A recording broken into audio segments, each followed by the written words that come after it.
Hi, it's Matt Kendall here today. It might be a little bit noisy. I've got fans going because I'm in my house, I'm in lockdown, and it is warm. I'm here today with Sarah Jane Wooods. Now, Sarah Jane did her IEMT training just before lockdown. We're going to look back on these interviews fondly if I remember lockdown, if we ever get out of it. And you did your training, so it's in March of 2020. I've just done her review with her today. So when you become a practitioner of IEMT, you're required to go out and do 2 case studies with people. And then basically I then go through those case studies with the, with the trainee before we can then certify them. And today that's what we've been doing. And so today she's becoming an IEMT practitioner officially, which is really great. And I just asked her if she could spare like 15, 20 minutes again, just to give an idea of what it's like to go through the training, what the content is like, what it's like to be trained by me. Great. And basically, most importantly, what it's like to use the skills and the tools with people. That's, for me, that's everything. So I do try to make the trainings fun. I really do. Because I've been to so many trainings that are so boring. Honestly, you know what I mean? No, a lot of trainings are just boring. And a lot of the trainings I often find, I will always bring back to the original point, right? So I often find a lot of trainings, especially in sort of the self-help and the NLP world, the training is more about the trainer than the actual thing they're trying to train. Not good. So when I'm doing a training, I'm confident in what I'm training, but I lead with the material because I know the material is so strong. And it's just getting people kind of used to that. But when you train in a fun way, people tend to remember it more and they tend to use the skills more. So over to you. So basically, my first question is, I did send you a couple of questions in advance just to say what we're going to be going through. So before you did IEMT, you were already doing therapy and working with people. So just tell people, what were you doing before you got involved with IEMT?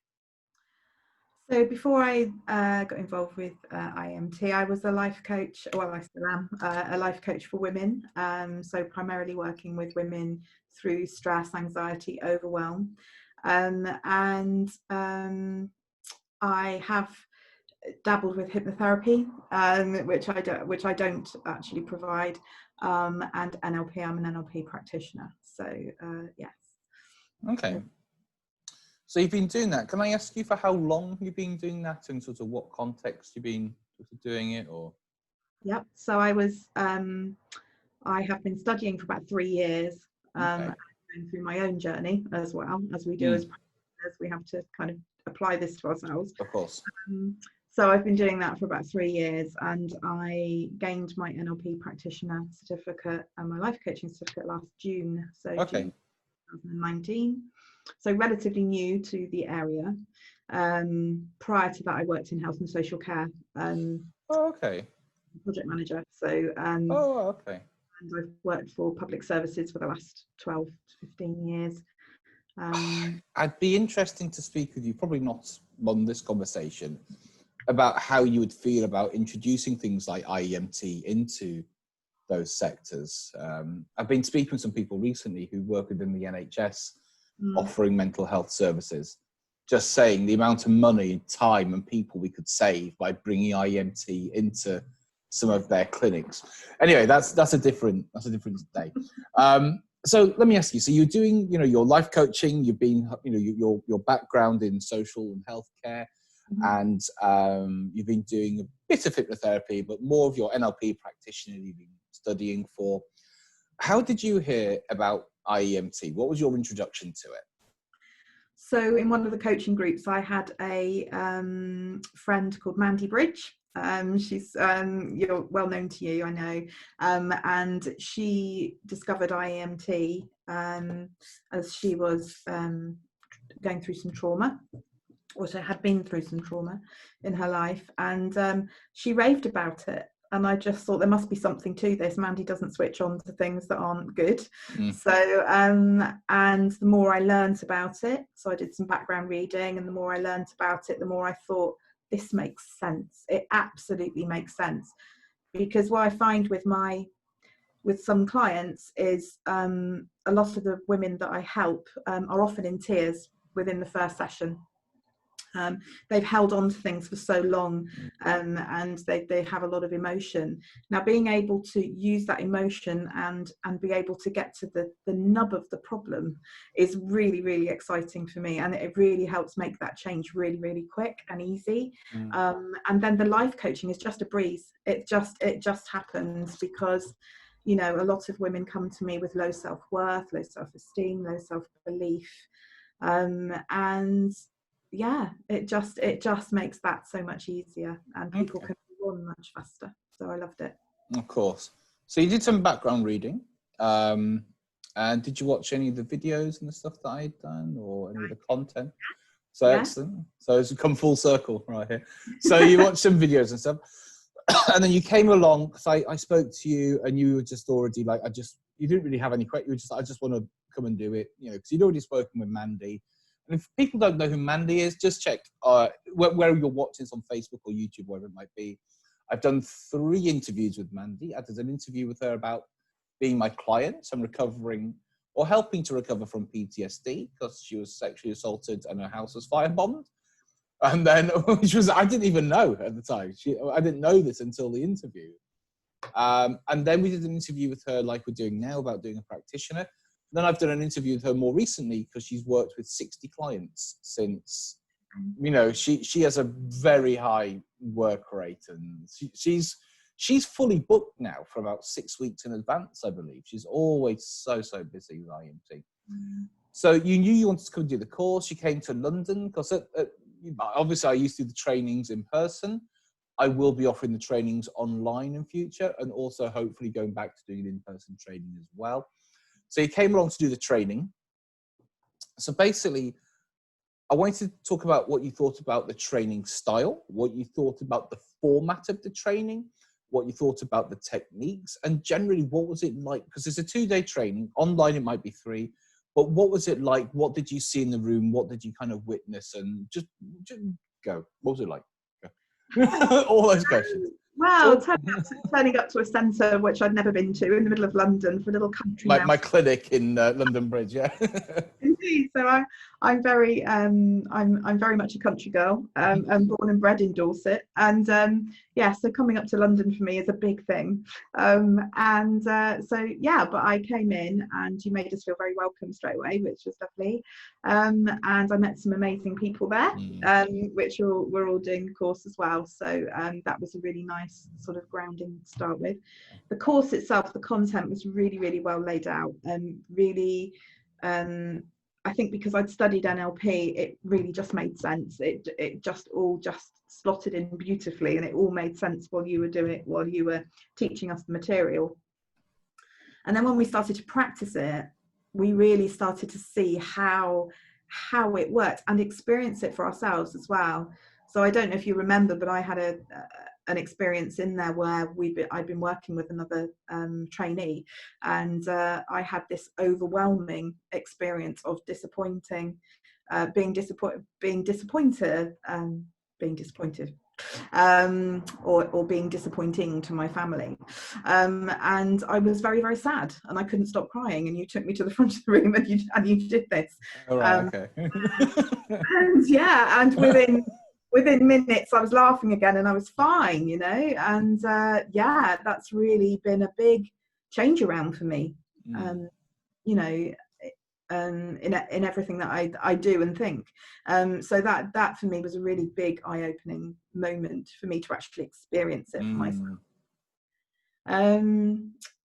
The content, the way it's laid out over the 2 days, I know you might be changing that now, but the way the content's, it's just very, very logical, and it all follows very, very nicely. Yeah.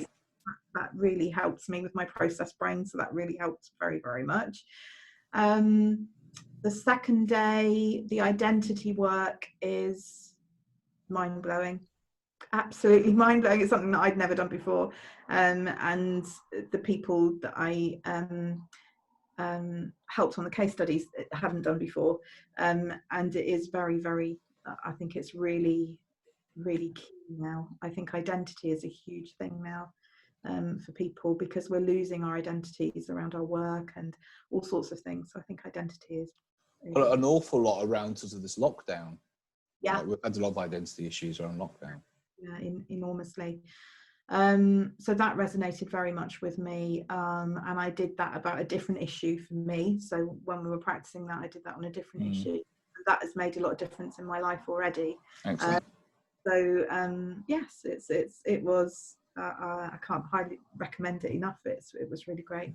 Brilliant. Because just do it as a personal thing. Just do it for yourself. It's just incredible. although the way that I teach it, because when I first did my training, it was, and Andy Austin's a great trainer, but it was sort of, it kind of jumped around a little bit more. It was a little bit of sort of different orders and everything. And so what I did is that when I became a trainer, I thought, how would I want to be trained? Yeah. And I'm a very logical, I need a step-by-step, I need a process. I don't have the intellect or the language to do Bandler-esque style. I just don't. So I thought, how can I create sequences, modules, and then the way that I like to teach is that I'll introduce a concept or a tool, should we say. I'll do it. So I'll explain what it is and how it works. I then like to do a demonstration at the front of the room with somebody. I then like people to then work together to go through it themselves. Then I like to bring everybody back, and then we have a discussion and any questions or issues or problems about that technique. And then we move on to the next technique.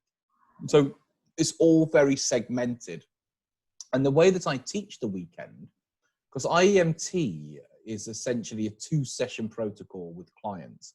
So everything I teach in day 1 is what I do in the first session. And then everything I do in day 2 is everything which I do in the second session. So it's and I also provide things like flow charts of how to work with clients and session procedures. And as like an aftercare package, I send, it all out to help people to do it.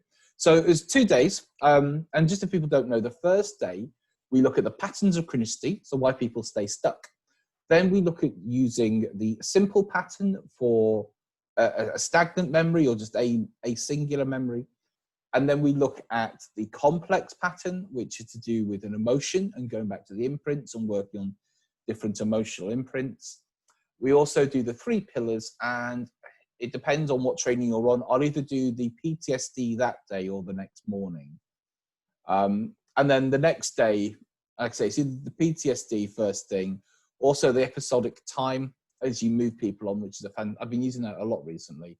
And then we look at the identity, and then we look at identities of the people. Then we look at the psychological state access and cues, and then I think we're done. And then we sort of look at how you do the actual case studies. So let me ask you, once you'd been through the training, we obviously then went into lockdown like 2 weeks later. So you did both. Did you do both of your trainings online? Both my case studies. Your case studies. Sorry, yeah. So you did your case studies online. So obviously we did the training in person. How did you go from doing the training to having the materials to getting your case studies, applying it, and what was that like taking? Because often I've been to a training and I'm like, right, where do I start? What do I do? So how did you find going from after the training itself to today, which is 4 months later or something? So it's not that long ago. It was only 3 or 4 months ago.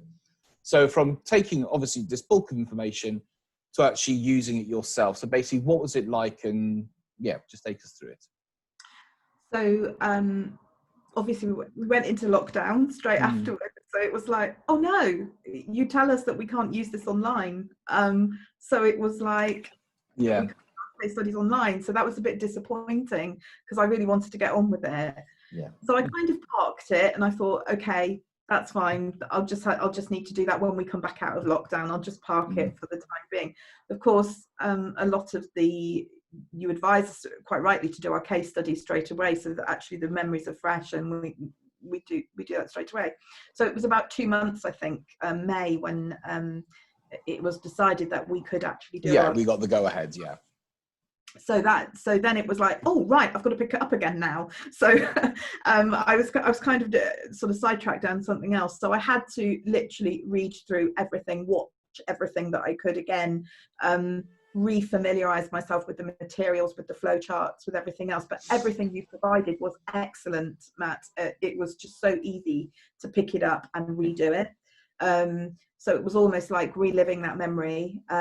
Also, you were always available on Facebook, so if we had any questions, we could ask you. So that was fantastic. My other barrier was trying to get people to want to do this through COVID, because I think a lot of people are facing their life choices at the moment, and I think people felt that it wasn't the right time for them, that they were going through something and they couldn't kind of do this as well. So it took me a little while to sort of get it out there that I wanted to help a couple of people to do this through the case studies. So, but I was just persistent, but not pushy. And eventually 2 people came forward, thankfully. Yes, and then I just did what you suggested, programmed into 2 sessions, and we did it online. The other thing I did do was some research into how it would look online. So it's being received slightly differently online. So I had a practice run with another practitioner. Okay. We took a practice session, and Gary helped me very much. So thank you, Gary, in terms of what the movements look like online and how we could actually do that. So that was really, really helpful, and took me and gave me a little bit more confidence to be able to then go on and do the case. Good. So it was just breaking it down and actually saying, okay, so what are my barriers and how can I get there? Which I guess is what I do for other people as well. So let me ask you, what was it like applying or using IEMT with people? Were you nervous? Was it exciting? And how did people respond? I think to say I wasn't nervous is not right, because you are, and I think nervous and excitement is very similar.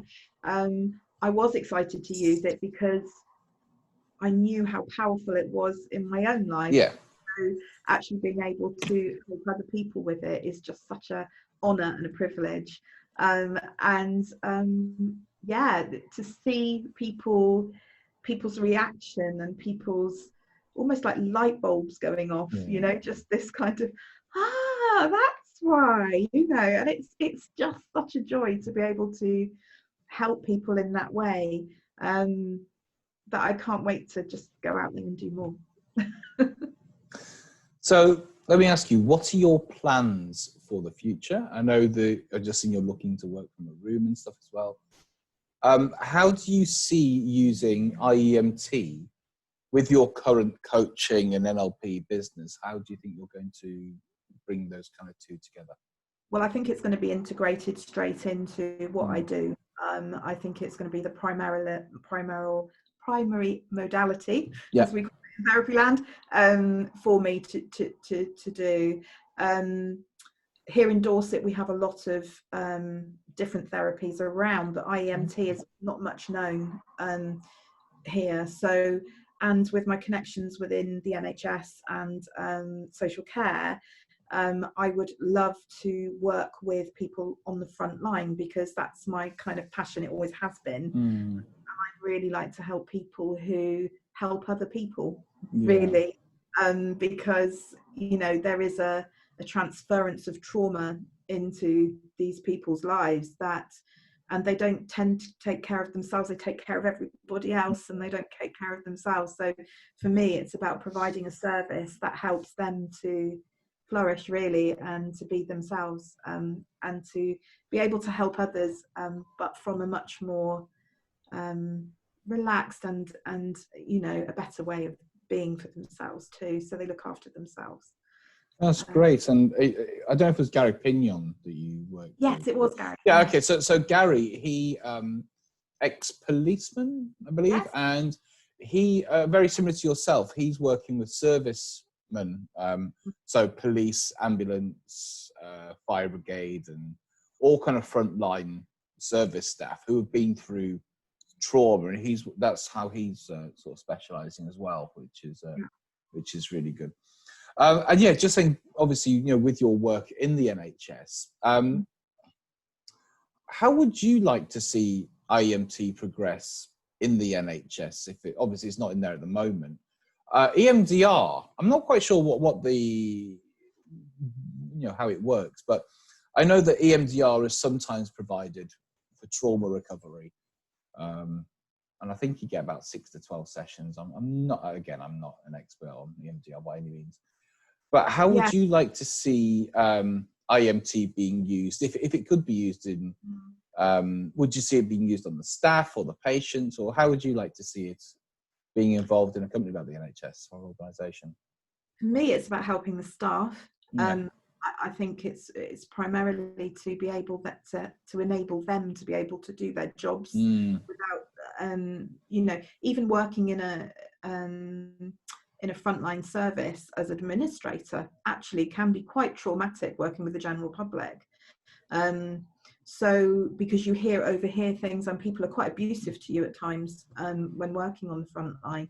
So for me, it's about the staff, looking after the staff and taking care of them. But also, you know, I mean, if the staff are taught how to do this, then literally they can then go on, and there's a ripple effect then, isn't there, across.